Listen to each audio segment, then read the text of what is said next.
Muhtaram teletomoshabinlar, Ma'mun universiteti yangiliklarining 2-soni efirda. Demak, yangiliklarni tomosha qilamiz va yana qo'noq ko'rsatuvimizni davom ettiramiz.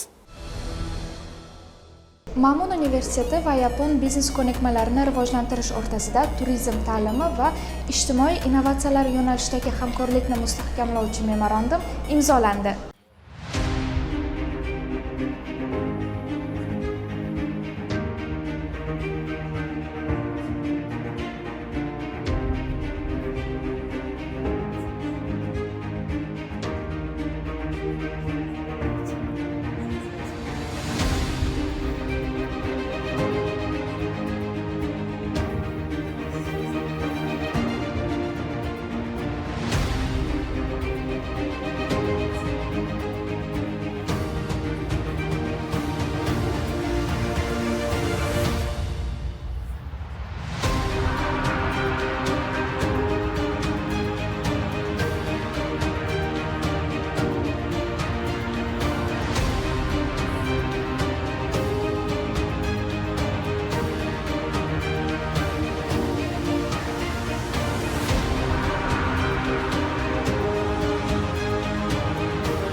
Ma'mun universitetiga qilgan dastlabki tashrifim men uchun juda yorqin va kutilmagan taassurotlarga boy bo'ldi.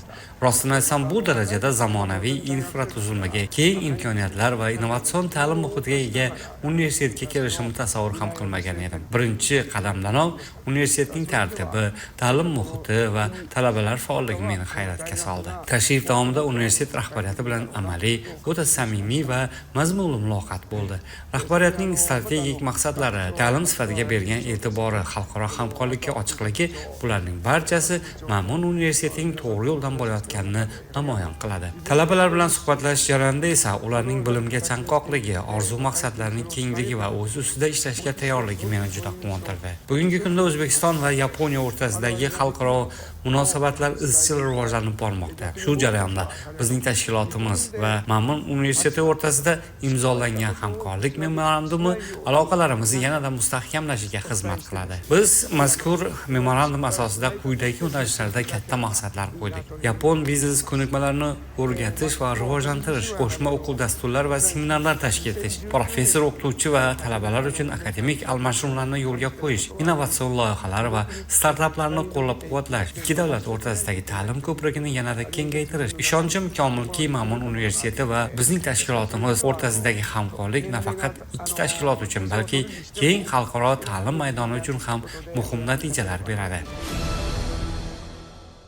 Ma'mun universiteti 4-binosida mening biznes loyiham startap loyihasida qatnashgan Ma'mun universitet talabalarini o'rtasida g'oliblarni taqdirlash marosimi bo'lib o'tdi. Birinchi o'rin Razubayev Atomurod iqtisodiyot fakulteti 1 million so'm, ikkinchi o'rin Adilbekova Xonimjon iqtisodiyot fakulteti 600 ming so'm, uchinchi o'rin Saginova Agrim tibbiyot fakulteti 400 ming so'mni qo'lga kiritdilar.